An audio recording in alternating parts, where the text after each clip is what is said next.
Halo semua, saya Denny dan kali ini saya akan menjelaskan proses desain UI aplikasi yang saya buat dari step 1 sampai step 13. Step pertama pada desain UI adalah know user. Berikut adalah beberapa pertanyaan yang saya ajukan kepada narasumber. Dalam hal ini, dilakukan wawancara secara online untuk mendapatkan informasi user persona. Hasil dari wawancara tersebut dapat kita gunakan sebagai user persona sesuai kebutuhan. Step selanjutnya adalah step 2, yaitu understand business function. Pada step 2 terdapat beberapa bagian. Bagian yang pertama adalah proses bisnis. Proses bisnis adalah suatu kumpulan aktivitas atau pekerjaan terstruktur yang saling terkait untuk menyelesaikan suatu masalah tertentu atau yang menghasilkan produk ataupun layanan untuk tujuan tertentu. Bagian selanjutnya pada step 2 yaitu business definition dan requirement analysis. Tahap requirement analysis adalah tahap interaksi intensif antara analis sistem dengan komunitas pemakai sistem, di mana tim pengembangan sistem menunjukkan keahliannya untuk menanggapi tanggapan dan kepercayaan user untuk mendapat partisipasi yang baik dengan cara mendefinisikan secara rinci sebuah bisnis proses tersebut. Step selanjutnya adalah step 3, yaitu understand the principles of good interface and screen design. Pada step 3 ini terdapat beberapa bagian. Bagian yang pertama adalah mental model seperti pada gambar tersebut. Anda dapat menjeda video ini jika ingin memahami lebih lanjut tentang mental model seperti pada gambar. Pada bagian berikutnya di step 3 adalah task analysis. Task analysis merupakan penjabaran dari mental model seperti pada gambar berikut. Bagian selanjutnya pada step 3 yaitu conceptual model. Conceptual model adalah model secara konseptual dari main function design UI. Bagian terakhir pada step 3 yaitu style guide. Style Guide adalah dokumen yang mengatur segala desain yang komprehensif mulai dari font hingga aturan warna yang akan dibuat dalam aplikasi kebutuhan user tersebut. Seperti pada aplikasi kebutuhan user kali ini, kita menentukan style guide yang dibutuhkan adalah font, ukuran font, pemilihan warna, dan tema. Selanjutnya, kita masuk pada step 4, yaitu develop system menu dan navigation. Pada step 4 ini terdapat bagian menu sistem yang berisi menu utama atau dashboard, menu news, menu schedule, dan menu profile. Selain terdapat sistem menu, pada step 4 juga terdapat skema navigasi. Berikut adalah gambar skema navigasi pada aplikasi ini.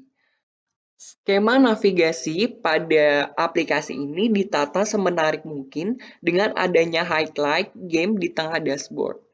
Selanjutnya, pada step 5 yaitu proper windows. Pada step 5, kita menentukan windows yang digunakan dalam web aplikasi ini didasarkan pada justifikasi tampilan dengan pemilihan desain dan penataan menu yang menarik dan mudah dipahami oleh user. Berikut adalah mockup dari aplikasi yang akan dibuat. Anda dapat menjeda video berikut jika ingin melihat mockup dan memahami lebih jelas. Selanjutnya kita beranjak ke step 6, yaitu proper interaction device.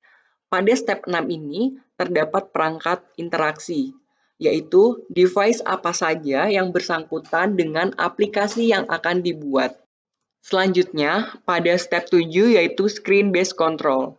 Yang pertama ada operable button, yaitu pada aplikasi ini terdapat tombol login yang merupakan salah satu contoh digunakannya operable button ini dengan justifikasi yang telah disesuaikan dengan kebutuhan user. Berharap dengan adanya user button mempermudah dan memperjelas penggunaan user. Pada step 7 juga terdapat text entry. Text entry yang kita gunakan pada aplikasi ini adalah input data. Selain dalam contoh pada gambar, input data juga akan lebih sering digunakan pada menu-menu yang lainnya, seperti pada menu schedule. Pada step 8 yaitu clear text and message. Pada menu 8 ini, Aplikasi scheduling ini menggunakan bahasa yang dapat mudah dipahami oleh user, ditambah dengan adanya simbol atau icon yang membantu user dalam penggunaan aplikasi ini. Step 9 yaitu Provide Effective Feedback. Dalam aplikasi ini dilengkapi dengan adanya guidance yang bertujuan membantu user dalam penggunaan aplikasi. Misalnya, guidance pada contoh mockup berikut pada gambar. Dengan adanya guidance, user semakin mudah dalam memahami cara penggunaan aplikasi tersebut.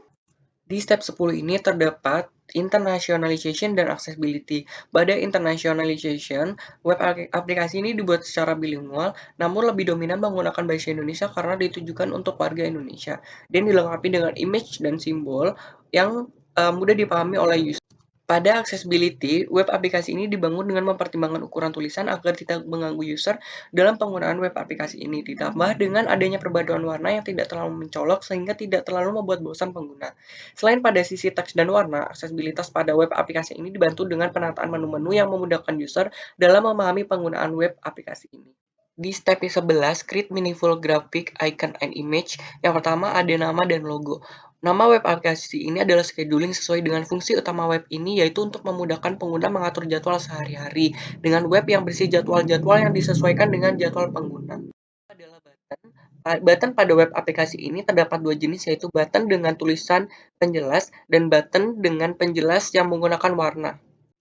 Teks link pada web aplikasi ini menggunakan warna biru yang membedakan dengan warna teks lainnya. Warna biru menandakan bahwa ketika diklik akan menghubungkan dengan halaman yang akan dituju. Pada web aplikasi ini tidak menggunakan grafik guna menunjang kemudahan saat mengakses. Telah dijelaskan menggunakan simbol icon, nama icon, dan kegunaannya. Web aplikasi ini menggunakan dua warna, yaitu abu-abu dan putih, yang tidak terlalu mencolok namun menarik perhatian user dan meminimalisir kebosanan. Pada step 13 tidak ada perubahan layout karena web aplikasi ini menyesuaikan dengan setiap pengguna dan kemudian secara internasional. Selanjutnya yang akan saya jelaskan adalah tahap prototyping.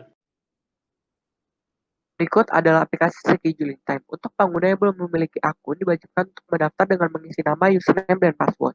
Untuk pengguna yang sudah memiliki akun, langsung saja masuk dengan menginput username dan password lalu bisa login. Pada dashboard terdapat beberapa pilihan game. Geser untuk memilih game dan klik pada game yang ingin kita mainkan, klik play untuk bermain, dan klik exit untuk kembali ke beberapa menu pilihan pada dashboard. Kita langsung saja mulai pada menu pilihan yang pertama, yaitu news. Pada news terdapat beberapa pilihan news. Kita buka salah satu news tersebut, dan jika ingin kembali ke dashboard langsung saja klik dashboard. Langsung saja kita masuk ke menu yang kedua, schedule. Pada menu schedule ini adalah menu utama dari aplikasi ini. Setelah membuka menu schedule, tampilan yang pertama adalah kalender. Jadi kita bisa melihat tanggal berapa hari ini. Untuk submenu yang selanjutnya adalah menu schedule, submenu schedule. Pada submenu ini kita dapat masukkan judul dan keterangan dan memasukkan tanggal, lalu di save untuk masuk ke dan jadwal yang kita buat akan masuk ke to-do list. Dan jadwal yang sudah kita bikin dapat dihapus dengan memencet bel. Kita dapat menyalakan notifikasi untuk mendapatkan notifikasi langsung pada ponsel kita. Untuk kembali ke dashboard, kita langsung saja klik dashboard. Untuk menu selanjutnya adalah menu profile. Klik profile dan pada menu profile terdapat foto yang dapat kita ganti sewaktu-waktu, dan kita dapat menginputkan nama, tanggal lahir, username, dan bio yang kita inginkan. Berikut adalah link yang dapat kita tujukan ketika kita ingin langsung mengakses Instagram, Line, atau Facebook dari web aplikasi ini. Dan jika telah selesai, kita dapat langsung klik dashboard, dan untuk logout kita dapat klik logout. Berikut seperti itu prototype pada aplikasi. Berikut adalah hasil pengujian terhadap beberapa user. User yang pertama bingung ketika ingin kembali ke halaman sebelumnya. Namun, user menyadari kekurangannya ketelitian dan terhadap guidance yang ada. Pada to-do list terdapat opsi untuk Del yang menjelaskan bahwa buton tersebut berfungsi untuk menghapus to-do yang telah terselesaikan, namun buton tersebut tidak berfungsi. Hasil pengujian terhadap user 2 tidak ada masalah dengan prototipe ini dan merasa sangat terbantu dalam kehidupan sehari-harinya. Belum paham mengenai maksud isi dari menu news yang seharusnya pada menu news lebih menggambarkan berita-berita yang tersedia. Hasil pengujian pada user ketiga, terjadi bug pada uji coba yang dilakukan. Bug yang terjadi yaitu ketidaksesuaian size pada prototipe yang diuji, namun button juga tidak sesuai dengan bentuk prototipenya. Gambar mengecil, namun penempatan button sesuai dengan prototipe yang dibuat, sehingga membuat user ketiga mengira-ngira letak button yang ingin ditekan. Berikut analisis hasil pengujian dan rekomendasi perbaikan. Yang pertama, lebih diperbanyak dan lebih memperjelas guidance. Yang kedua, lebih menjelaskan gambar-gambar yang ada atau dijelaskan pada isi menu seperti ketika membuka menu news terdapat definisi dan penjelasan isi dari menu news tersebut. Dan yang terakhir adalah meminimalisir bug dan menyesuaikan gawai yang digunakan oleh user.